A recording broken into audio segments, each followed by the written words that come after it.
प्यारे बच्चों, मैं हूं आपकी हिंदी की अध्यापिका। आज का हमारा विषय है वर्ण विचार। इसको अंग्रेजी में कहते हैं ऑर्थोग्राफी। तो सबसे पहले मैं आपको ये बताऊं कि जो हमारे बोलते समय मुख से जो ध्वनियाँ निकलती हैं उनका जो लिखित रूप होता है उनको कहते हैं वर्ण। और ये वर्ण जो है वो भाषा की सबसे छोटी इकाई है जिनको टुकड़ों में नहीं बांटा जा सकता। और इन वर्णों का जो व्यवस्थित क्रम होता है उससे बनती है हिंदी की वर्णमाला। जो हिंदी की वर्णमाला है उसके दो रूप हैं। कहने का भाव दो प्रकार हैं, एक होता है स्वर, एक होता है व्यंजन। तो सबसे पहले हम पढ़ते हैं स्वर। जो स्वर होता है ये स्वतंत्र होता है, इनका उच्चारण जो है वो बिल्कुल स्वतंत्र है। कहने का भाव है कि इनको अपने उच्चारण के लिए किसी अन्य वर्ण की सहायता नहीं लेनी पड़ती और इन्हें बोलते समय मुख से जो हवा निकलती है वो बिना रुकावट के निकल जाती है। हिंदी में कुल 11 स्वर हैं। इन स्वरों को दो रूपों में लिखा जाता है। एक रूप तो है इनका जो मूल रूप है जैसे अ, आ, ई, और दूसरा इनका जो है व्यंजनों की मात्रा के रूप में इसको लिखते हैं। जैसे क के साथ आ लगकर का बन जाता है और क के साथ ई लगकर की बन जाता है। तो ये होते हैं जो स्वर हैं उनके दो रूप।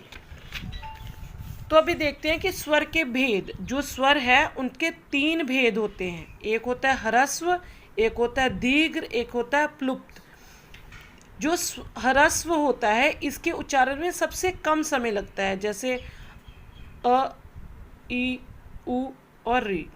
और दीर्घ स्वर ये होता है इसका उच्चारण में उससे दुगना टाइम लगता है, जैसे आ, ई, उ, ए, ओ। और इसी तरह हमारा है तीसरा इसका भेद प्लुप्त स्वर। इसके उच्चारण में इन दोनों से 3 गुना ज़्यादा समय लगता है। और इनका देखो इसका चिन्ह कुछ इस तरह का होता है और इससे शब्द बनता है ओम। उसके बाद आता है हमारा अनुस्वार और अनुनासिक और विसर्ग। जो अनुस्वार है इसका उच्चारण नाक से होता है और अनुनासिक है इसका जो उच्चारण है वो नाक और गले दोनों से होता है। और तीसरा आता है विसर्ग। इसका उच्चारण हमेशा ह की तरह होता है। अभी इनकी चिन्हों की ओर ध्यान दीजिएगा। जो अनुस्वार है उसका चिन्ह कुछ इस प्रकार का होता है और अनुनासिक में ये देखिए चंद्र बिंदु की भांति आपके सामने है। और जो विसर्ग है इसका निशान होता है कुछ इस तरह का, जैसे 2 बिंदी। उसके बाद आता है आगत ध्वनि आ। इसका उच्चारण आ और ओ के बीच की ध्वनि के रूप में होता है। इसका चिन्ह होता है ऐसा, जैसे इसको बोल देते अर्ध चंद्र बिंदु भी कह सकते हैं। देखिए देखने में तो ये चंद्र के समान है लेकिन इसमें बिंदी नहीं है। इन दोनों के चिन्हों में केवल एक ही अंतर है। और इसके उदाहरण हैं जैसे हाल, बाल, डॉक्टर, चाक।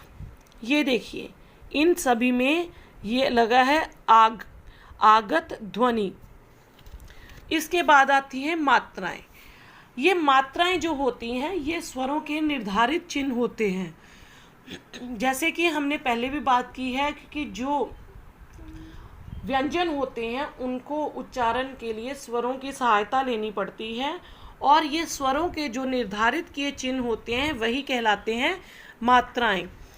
और ये जब मात्राएं व्यंजनों के साथ जुड़ती हैं तो उनका रूप कुछ इस तरह का होता है। जैसे देखिए अ, आ, ई, उ, री। ये देखिए इनके साथ जब ये मात्राएं जुड़ी हैं तो इनका जो है इस प्रकार का रूप परिवर्तित हुआ है।